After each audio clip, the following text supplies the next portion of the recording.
Asimismo, damos la más cordial bienvenida a los medios de comunicación que nos acompañan en esta tarde. Nous souhaitons également la bienvenue aux médias qui nous accompagnent cet après-midi. En estos momentos, hace uso de la palabra el presidente de la República Francesa, excelentísimo señor Emmanuel Macron. Son Excellence Monsieur Emmanuel Macron, président de la République française, va à présent s'exprimer. Merci beaucoup, mesdames, messieurs, madame la présidente. Mesdames, messieurs les ministres, mesdames les ambassadrices, mesdames, messieurs, en vos grades de qualité.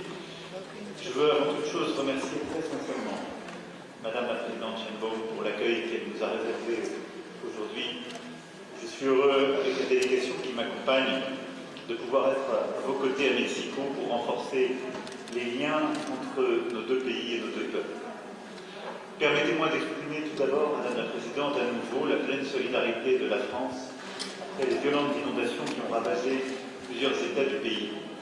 La France présente ses condoléances aux familles des nombreuses victimes et assure le peuple mexicain de son plein soutien dans cette épreuve. Nos pensées vont aussi aux familles des victimes de l'explosion dans l'État du Sonora. Le Mexique est un pays ami et un partenaire stratégique de la France. Et je suis particulièrement heureux d'effectuer aujourd'hui cette première visite officielle d'un président français depuis 2014, plus de 60 années après la visite du général de Gaulle ici au Mexique. Nous continuons en effet à écrire de nouvelles pages de notre longue et riche histoire. Le Mexique et la France sont unis par un même esprit des Lumières et nous avons en commun ces valeurs de liberté, d'émancipation, de dignité. Certes, notre histoire a connu des périodes troublées, mais oserais-je rappeler que lorsque Napoléon III envoyait des troupes au Mexique, la France du poète Victor Hugo, en exil volontaire, apportait son soutien indéfectible de la cause libérale mexicaine dans une lettre restée célèbre, et je cite le poète: « Vous avez raison de me croire avec vous, ce n'est pas la France qui vous fait la guerre, c'est l'Empire. Je suis avec vous. Vous et moi, nous combattons contre l'Empire, vous dans la patrie, moi dans l'exil. » Madame la Présidente, la France aime le Mexique. Et nous fêterons l'année prochaine 2 siècles de relations diplomatiques, tissées de cette amitié, de cette admiration réciproque qui a toujours existé entre nos intellectuels, nos artistes, nos scientifiques, nos entrepreneurs, portée aussi par la confiance économique qui nous lie. Dans la perspective de ce bicentenaire, nous entamons aujourd'hui un nouveau chapitre de notre partenariat stratégique, déjà intense, et que nous voulons global et encore plus concret. En adoptant une déclaration et un plan d'action conjoint, nous nous fixons une nouvelle ambition et des objectifs communs. D'abord, en réaffirmant notre attachement à un ordre mondial fondé sur le respect du droit international, du multilatéralisme, de la souveraineté des États et des droits de l'homme. Nous avions eu l'opportunité d'en parler lors de notre première rencontre il y a 1 an à Rio de Janeiro, en marge du sommet du G20, réunion au cours de laquelle nous avions constaté notre vision convergente sur de nombreux sujets internationaux. Dans un monde de plus en plus fragmenté, nous nous engageons à porter ensemble des initiatives communes au plan multilatéral, comme celle sur l'encadrement du droit de veto en cas de crime de masse. Nous avons évoqué ensemble notre volonté commune de lutter contre les dérèglements climatiques. Madame la Présidente, doctorat, vous le savez mieux que personne, en tant que scientifique et ancien expert du GIEC, la crise climatique est là, criante, et ses effets sont toujours plus tangibles, hélas. Et 10 ans après la signature historique de l'accord de Paris, nous sommes convaincus qu'il faut poursuivre les efforts et même les relever. Nous devons accélérer notre adaptation pour faire face aux effets dévastateurs d'événements climatiques extrêmes de plus en plus fréquents et intenses que nos 2 pays connaissent déjà trop souvent. Nos pays renforceront aussi leur action pour la protection de la haute mer et pour la biodiversité, dont la disparition est non moins alarmante, comme la COP30 à Belém, où je reviens, vient de le rappeler. Alors que la tentation du repli sur soi n'a jamais été aussi forte sur tous les continents, c'est au contraire de solidarité internationale et d'amitié entre les peuples dont nous avons besoin, valeur chère à nos 2 pays. Le Mexique et la France partagent également un engagement commun pour la promotion de l'égalité entre les femmes et les hommes à travers une diplomatie féministe. Merci d'avoir participé si activement à la 4e conférence ministérielle des s'est tenue récemment à Paris, suite à celle de Mexico en juillet 2024. Et je salue à cet égard le rôle moteur que vous jouez, Madame la Présidente. Au-delà de ces enjeux internationaux, de notre engagement également commun pour la paix, l'approfondissement de notre partenariat stratégique bilatéral est au cœur de cette visite. Il passe par l'impulsion que nous souhaitons donner à notre coopération économique. Les 700 entreprises françaises déjà présentes au Mexique génèrent 180 000 emplois directs et 700 000 emplois indirects sur le sol mexicain. Et je l'espère encore plus demain. Elles sont ainsi le premier employeur du pays dans le secteur stratégique de l'aéronautique. Nos entreprises continueront d'investir et de créer des emplois au Mexique, en particulier dans les secteurs érigés en priorité dans le plan médical, l'énergie, les transports, en particulier le ferroviaire et l'aéronautique, l'économie circulaire, la transition juste, la santé, l'innovation. Nous venons à l'instant de réunir les entrepreneurs de nos deux pays et nous venons de relancer le Conseil stratégique franco-mexicain, instance de dialogue qui a déjà porté ses fruits pour rapprocher nos deux pays et qui sera désormais concentré principalement sur le renforcement de nos échanges économiques qui s'élevait en 2024 à 6,8 milliards d'euros. Nous allons également poursuivre ce travail et sur la base de l'échange que nous venons d'avoir, nous avons donné à nos gouvernements mandat pour consolider le cadre bilatéral, renforcer la relation économique et donner encore plus de visibilité aux investisseurs des deux côtés. J'aurai moi-même l'occasion de retrouver dans quelques instants des investisseurs mexicains déjà présents en France, souhaitant renforcer leurs projets. Et entre le plan Médico et France 2030, les synergies sont nombreuses et notre volonté d'aller plus loin de la même manière. Le renforcement des liens entre l'Union européenne et le Mexique et la modernisation de notre accord est une étape importante de renforcement de nos liens économiques.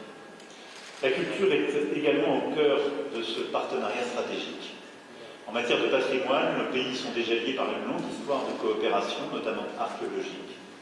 Sur le sujet des codex, la présidente et moi-même avons demandé à nos ministères de la Culture de mettre en place un groupe de travail qui a d'ores et déjà abouti à plusieurs propositions. Je reviendrai en détail sur les pistes de coopération qui s'en dégagent, mais je souhaite déjà annoncer que le codex Azcapotzalco, conservé à la Bibliothèque nationale de France, sera présenté au Mexique l'an prochain, dans le cadre d'expositions croisées entre nos deux pays, à l'occasion des cérémonies du bicentenaire, dans des conditions qui sont déterminées par le groupe de travail franco-mexicain sur la coopération patrimoniale et précisées par l'accord qui est aujourd'hui signé et rendu public entre nos deux pays. Ceci vient dans un cadre plus large d'exposition, d'échange, de programmes de coopération qui permettra de créer de nouvelles opportunités de recherche scientifique, d'échange, de projets, et qui permettra aussi, au-delà des projets numériques, des partenariats dans à peu près tous les domaines, allant de la présence de la Comédie Française lors de cette année du bicentenaire, sur les sites en 2026, au renforcement de nos partenariats en matière d'industrie culturelle et créative. Ce que nous avons souhaité impulser avec Madame la Présidente, c'est un renforcement, une dynamique nouvelle à l'occasion de cette année du bicentenaire en matière de patrimoine et de culture. Le Mexique et la France organiseront ensemble à l'automne 2026 un grand festival culturel franco-mexicain constitué d'événements qui célébreront l'amitié entre nos peuples et rendront hommage à la créativité des artistes de nos deux pays. La série d'accords que nous signons aujourd'hui concrétise notre rapprochement stratégique. J'aurais pu évoquer également le partenariat scientifique et technique, le renforcement de formation dans de nombreux domaines. Les présidents de grandes entreprises, les directrices et directeurs de nos principales institutions culturelles et de coopération, chercheurs, artistes reconnus à Mexico comme à Paris, accompagnent cette délégation. Tous sont animés par le même désir de construire entre nos deux pays une alliance encore plus robuste, plus durable, plus résiliente. Avec le Mexique, nous voulons bâtir un ordre plus juste, au service d'une certaine idée du monde, de l'humanité, de l'humanisme, celui que vous portez et celui que je partage. C'est aussi pour cela que cette visite est à nos yeux si importante. À nouveau, Madame la Présidente, je tiens à vous remercier pour votre accueil, pour la qualité des échanges que nous venons d'avoir, la force des partenariats que nous venons de signer, et tout ce qu'il nous reste à faire, et j'ai eu l'occasion d'inviter Madame la Présidente en 2026 en France pour poursuivre ces échanges et pour pleinement célébrer le bicentenaire de nos relations diplomatiques. Merci beaucoup. A continuación, hace uso de la palabra la Presidenta Constitucional de los Estados Unidos Mexicanos, doctora Claudia Sheinbaum Pardo. La présidente constitutionnelle des États-Unis mexicains, la Claudia Sheinbaum Pardo, va à présent s'exprimer. Muchas gracias, señor presidente Emmanuel Macron, distinguidos miembros de la delegación francesa, honorables integrantes del Gobierno de México, damas y caballeros, medios de comunicación, amigas y amigos todos. Es un honor como presidenta de los Estados Unidos Mexicanos dar la más cordial bienvenida al presidente de la República Francesa y a su comitiva. Su presencia en nuestra tierra es símbolo del respeto mutuo, del diálogo entre culturas y de la amistad profunda que une a nuestros pueblos y naciones. Hemos tenido reuniones muy fructíferas en las que firmamos convenios de cooperación científica, cultural y diplomática que incluyen colaboración en materia ambiental, de derechos de las mujeres e incluso de movilidad académica de estudiantes franceses a México y de estudiantes mexicanos hacia Francia.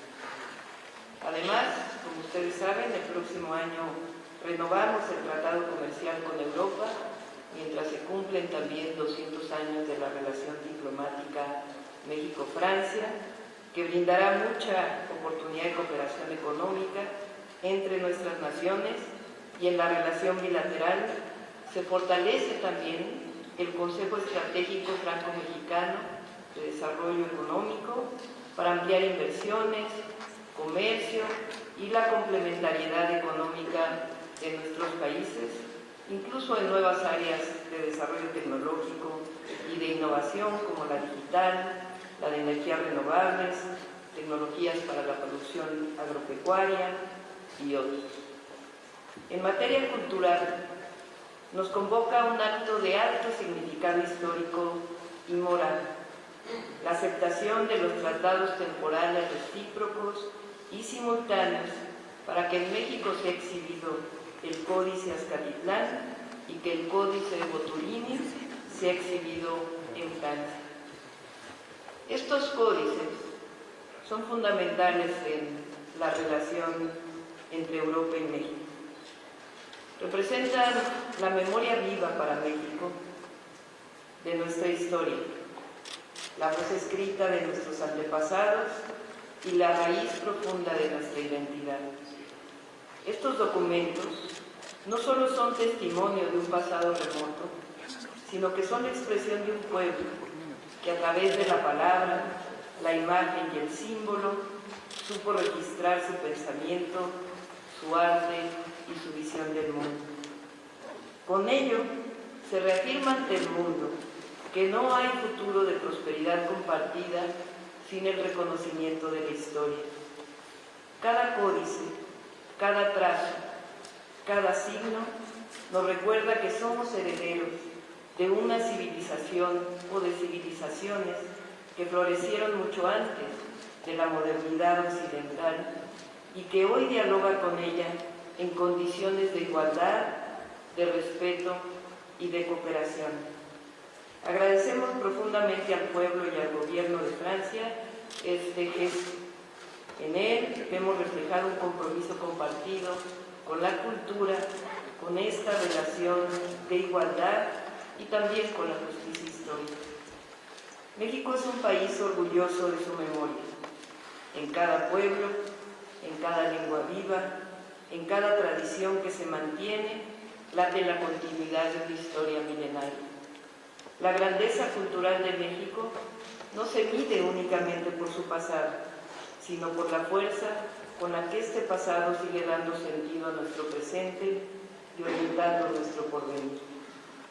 Presidente Macron, su visita simboliza una nueva etapa en la relación entre México y Francia, una etapa marcada por el entendimiento mutuo, por el diálogo franco y por la voluntad de construir juntos un porvenir de paz, desarrollo y justicia entre nuestras naciones y para el mundo entero. Nos unen los desafíos del mundo contemporáneo, la defensa del medio ambiente, la igualdad de género, la cooperación científica y tecnológica, la promoción de los derechos humanos y la cultura como puente entre nuestros pueblos.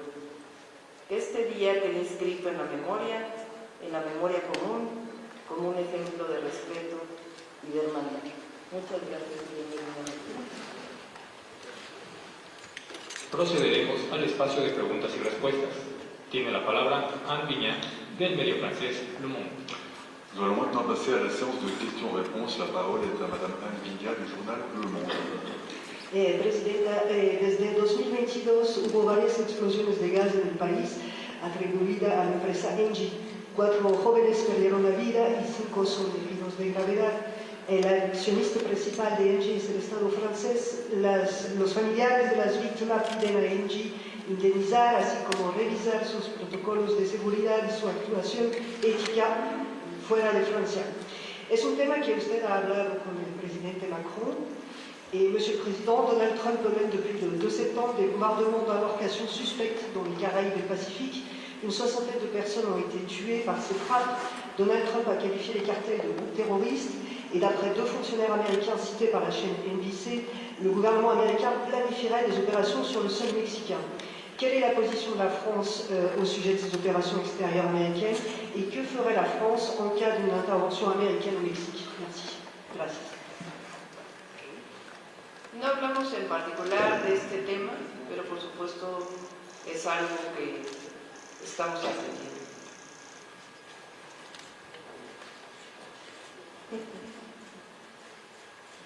Juste par rapport à votre question sur l'éventuelle frappe américaine, je ne fais pas de politique fiction, je dis simplement que la France est attachée à la souveraineté de tout État, que la lutte contre narcotrafiquants est une cause qui nous lie tous, nous avons l'occasion de l'évoquer avec Madame la Présidente, et qu'elle se règle par la coopération entre des États souverains et le respect de la souveraineté de chacun.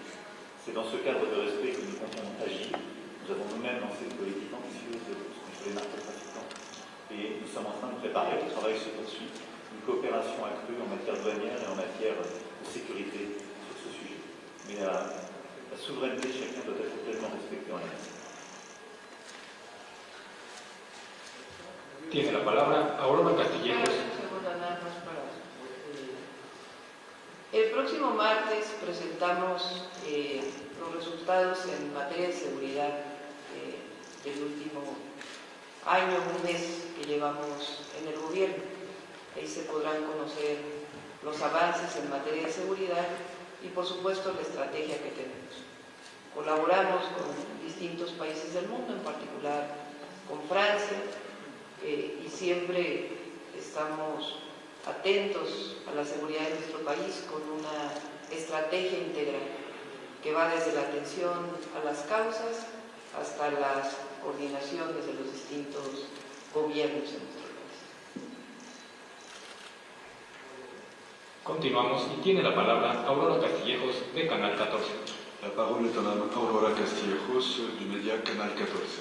Así es, muy buenos días, saludarlos a ambos. Preguntarles también cuál es la importancia de este memorándum de colaboración entre política exterior y diplomacia feminista, que ya nos mencionaban, saber cuáles son las medidas concretas que se están impulsando y saber cuáles son los principales ejes para ambos países, por favor.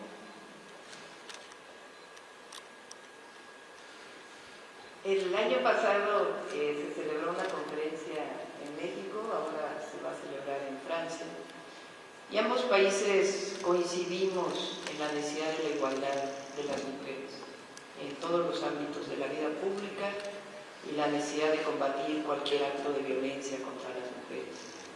Esta es una agenda que desarrollamos con Francia desde hace tiempo. Cuando fui jefa de gobierno en su momento con Francia también desarrollamos distintas acciones en este nivel y particularmente ahora compartimos lo que tiene que ver con la llamada diplomacia feminista. y es el llevar el ámbito de los derechos de las mujeres a cualquier ámbito internacional y nacional. Es parte de la agenda de México y por supuesto parte de la agenda de Francia, y no solamente compartimos estos principios, sino que los llevamos al mundo. Oui, le Mexique et la France avaient l'occasion de co-présider le Forum Égalité il y a quelques années. C'était venu en France, mais sous une coprésidence pour le compte des Nations Unies, afin de porter cet agenda qui ensuite a donné lieu à ces rencontres ministérielles ici en France il y a quelques jours à peine. Madame la Présidente vient de le dire, cet agenda est un agenda complet qui vise à lutter contre les violences sexistes et sexuelles partout à travers la planète, à consolider justement les droits des femmes, à protéger les combattants de liberté et de ces droits, à protéger un agenda progressiste dans tous les pays du monde, à apporter aussi des programmes d'action pour protéger ces combattantes et ces combattants de la liberté, mais aussi avoir un agenda économique, politique, de juste représentation et d'égalité entre les sexes. Et donc cet agenda a été détaillé déjà il y a quelques jours par notre ministère des Affaires étrangères en lien étroit avec nos collègues mexicains. Et c'est cette action que nous continuons d'avoir, de porter, et qui est portée par la diplomatie française avec force en lien étroit, main dans la main, si je puis dire, avec la diplomatie mexicaine. Tiene la palabra Francesco Pontemaggi, del medio francés AFP. La parole est à M. Francesco Fontemaghi de l'AFP. Bonjour, merci. Monsieur le Président, hier, depuis le Brésil, vous avez dit être plutôt positif quant à la possibilité d'accepter à l'avenir l'accord entre le Mercosur et l'Union européenne avec les clauses de sauvegarde proposées par la Commission européenne et si celles-ci auront été validées par les pays du Mercosur. Aujourd'hui, une grande partie de la classe politique française et du monde agricole dénonce vos propos, parle de reniement, de trahison. Quelle est votre réponse à ces réactions? Et puis par ailleurs, toujours hier et plus largement, vous avez défini votre rôle comme garant du long terme de la stabilité du pays. À cette aune, comment jugez-vous l'évolution des débats budgétaires en France, sachant qu'une nouvelle date d'échéance critique arrive ce week-end, et quel est votre message aux forces politiques en ce sens? Merci. Merci. Sur la deuxième partie de votre question, je n'ai pas depuis Mexico apporté des commentaires sur la vie politique française. J'ai eu l'occasion d'appeler à la responsabilité de chacun et à la stabilité. Sur les propos que j'ai tenus hier, je pense qu'il faut toujours écouter une phrase et la lire jusqu'au bout. J'ai dit que j'étais positif mais vigilant. Lorsque l'accord a été signé entre l'Union européenne et le Mercosur, je rappelle qu'il y a plusieurs fois eu des signatures, j'ai dit avec beaucoup de clarté que cet accord n'était pas acceptable pour nos intérêts français, notamment car il ne garantissait pas pour nos secteurs agricoles ce que nous demandions. Et comme nous l'avions fait d'ailleurs au moment de la signature de l'accord entre le Canada et l'Union européenne, la France est attachée à ce qu'une concurrence loyale et équitable soit assurée entre les espaces géographiques. Nous avons commencé à être entendus par la Commission, c'est ce qui fait que je vais dire que j'étais plus positif. Elle a présenté un élément nouveau par rapport à l'accord initial avec une clause de sauvegarde agricole robuste. Ces éléments devront être confirmés par le Mercosur et c'est ce à quoi la Commission s'emploie. C'est exactement et strictement ce que j'ai dit hier. Et donc ce travail, c'est la Commission a commencé à le faire, ce qui est un vrai changement, une modification de l'accord premier. C'est le dialogue maintenant avec les pays du Mercosur qui sera fait. Des échanges que j'ai pu avoir avec le président Lula, Milei, avec la présidente von der Leyen, comme je vous le disais hier, m'ont rendu positif, mais je reste vigilant, comme je vous l'ai dit hier également, car je défends les intérêts de la France. Nous continuons à nous battre et nous demandons 3 éléments. Une clause de sauvegarde agricole robuste, effective et activable, des mesures miroirs, notamment sur les pesticides et l'alimentation animale, pour assurer qu'on impose à nos producteurs les mêmes règles qu'aux producteurs dont on importe les produits, c'est la concurrence équitable, et des contrôles sanitaires renforcés. C'est aussi pour ça que, je vous l'ai rappelé hier, nous sommes favorables à une plus grande effectivité de notre union douanière. C'est tout cela, en plus des mesures de soutien à l'élevage que nous demandons. C'est pourquoi il y a des avancées, ce qui me rend positif, mais je reste vigilant parce que je n'ai pas la visibilité sur le tout. Et donc la France continue d'attendre des réponses claires. Et comme je le fais depuis le premier jour avec responsabilité et loin de tous les discours démagogiques, Je défends les intérêts de nos producteurs, industriels comme agriculteurs. Je défends aussi l'intérêt de nos consommateurs pour qu'ils aient les mêmes garanties de sécurité alimentaire lorsqu'on importe des produits, lorsqu'on produit chez nous. Última pregunta. Tiene la palabra Carlos Navarro de Heraldo Media Group. Dernière question, la parole est à Carlos Navarro du groupe Heraldo Media. Buenos días a todas y todos, buenas tardes a todas y todos, Carlos Navarro de Heraldo Media Group. ¿Cómo frenar la comercialización y venta de bienes arqueológicos históricos de México en Francia? ¿De qué manera está colaborando el gobierno francés para que la historia de México no se venda al mejor postor?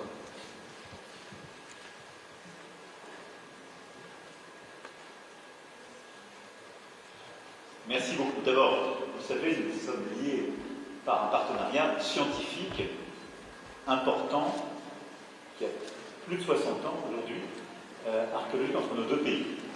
Et donc le cœur de la relation entre nos deux pays, c'est ce partenariat scientifique, archéologique qui continue, que nous renforçons d'ailleurs à l'occasion de cette visite, et d'avoir un échange en matière de recherche et une circulation des pièces. Ensuite, il y a une volonté mexicaine depuis plusieurs années que nous soutenons de lutter contre toute forme de trafic. Et la France est claire en la matière.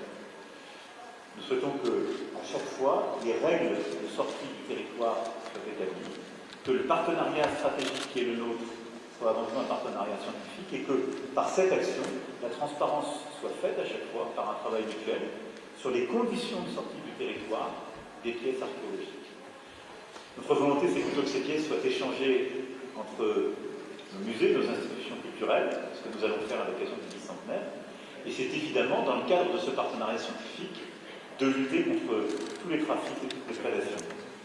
Et à cet égard, vous pouvez compter sur la coopération de la France, sa clarté et l'agenda positif que j'ai voulu d'ailleurs avec le Mexique comme avec tous les pays qui sont concernés par cette question depuis maintenant plus de 8 ans. Gracias. Invitamos ahora a la presidenta de México y al presidente de Francia a dar un paso al centro para la toma de la fotografía oficial. Nous invitons maintenant la présidente du Mexique et le président de la France à bien vouloir se placer au centre pour procéder à la photo officielle.